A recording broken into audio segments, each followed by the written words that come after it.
ಮೀಸಲಾತಿ ಕಲ್ಪಿಸುವ ವಿಚಾರ ಸಂಬಂಧ ಇವತ್ತಿನಿಂದ 17ನೇ ತಾರೀಕಿನವರೆಗೆ ಮನೆ ಮನೆ ಸರ್ವೆ ರಾಜ್ಯದಲ್ಲಿ ನಡೆಯುತ್ತೆ. ಮೇ 17ರವರೆಗೂ ಕೂಡ ರಾಜ್ಯಾದ್ಯಂತ ದತ್ತಾಂಶ ಸಂಗ್ರಹ ಸರ್ವೆ ನಡೆಯುತ್ತೆ.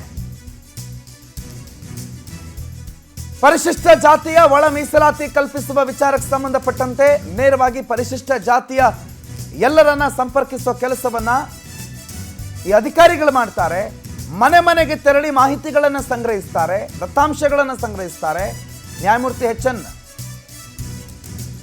ನಾಗಮೋಹನ್ ದಾಸ್ ಅವರ ನೇತೃತ್ವದ ಆಯೋಗ ಇದು. ಪ್ರತಿಯೊಬ್ಬರ ಮನೆಗೂ ಬಂದು ಸರ್ವೆ ಮಾಡ್ತಾರೆ. 3 ಹಂತದಲ್ಲಿ ಈ ಸಮೀಕ್ಷೆಯನ್ನು ನಡೆಸಲಾಗುತ್ತೆ.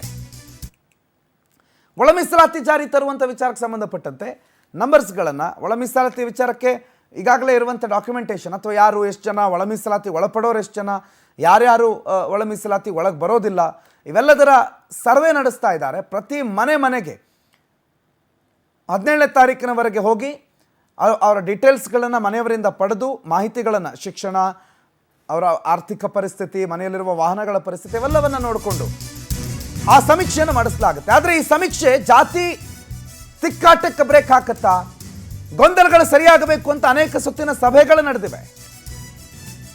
ಸಚಿವ doctor G Parameshwar, KH. Muniyappa ಸೇರಿದಂತೆ ಹಲವು ನಾಯಕರು ಸಭೆ ಮೇಲೆ ಸಭೆ ಮಾಡಿ ಮಾತನಾಡಿದರು.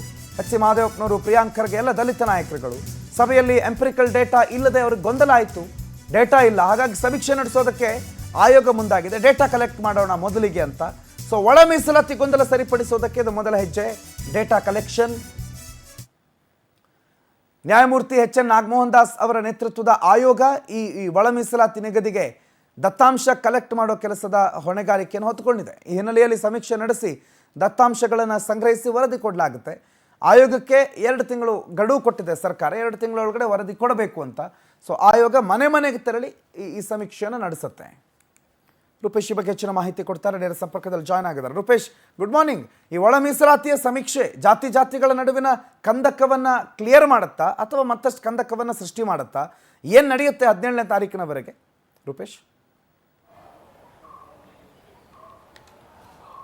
ಇಲ್ಲಿ ಪ್ರಣೋತ್, ಈಗ ಒಳ ಮೀಸಲಾತಿಗೆ ಸಂಬಂಧಪಟ್ಟಂತೆ ಎಂಪೆರಿಕಲ್ ಡಾಟಾವನ್ನು ಕಲೆಕ್ಟ್ ಮಾಡಲಿಕ್ಕೆ ಜಸ್ಟಿಸ್ ನಾಗಮೋಹನ್ ದಾಸ್ ಅವರ ನೇತೃತ್ವದ ಸಮಿತಿ ಹೊರಟಿದೆ. ಹೀಗಾಗಿ ಇದಕ್ಕೆ ಸಂಬಂಧಪಟ್ಟಂತೆ ಒಳ ಮೀಸಲಾತಿಯನ್ನು ಜಾರಿ ಮಾಡಬೇಕು. ಹೀಗಾಗಿನೇ ಜಾತಿ ಸಮೀಕ್ಷೆಯನ್ನು ಮಾಡಲಿಕ್ಕೆ ನಿರ್ಧಾರ ಮಾಡಿದೆ. ಈ ಹಿಂದೆ ಸಿದ್ದರಾಮಯ್ಯ ಅವರು ಜಾತಿ ಗಣತಿ ಮಾಡಿದ್ರಲ್ಲ, ಜಾತಿ ಸರ್ವೆ ಮಾಡಿದ್ರಲ್ವಾ, ಇದ್ಯಾಕಂತೇಳಿ ಹೇಳ್ಬೋದು. ಆದರೆ ಎಂಪೆರಿಕಲ್ ಡಾಟಾ ಅಲ್ಲ ಅನ್ನೋದು ಚಿಂತನೆ, ಒಂದಿಷ್ಟು ಲೆಕ್ಕಾಚಾರಗಳಿದೆ.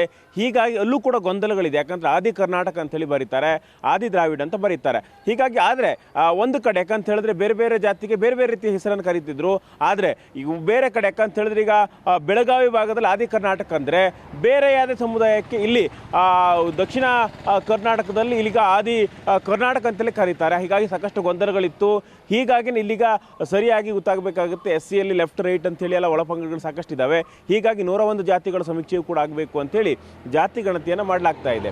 ಈ ಜಾತಿ ಗಣತಿಯನ್ನು ಈಗ 2 ತಿಂಗಳ ಕಾಲ ಮಾಡಲಾಗ್ತಾ ಇದೆ. ಇದಕ್ಕೆ 58,000 ಸರ್ಕಾರಿ ನೌಕರರು, ಶಿಕ್ಷಕರನ್ನು ಬಳಸಿಕೊಳ್ಳಲಾಗಿದೆ.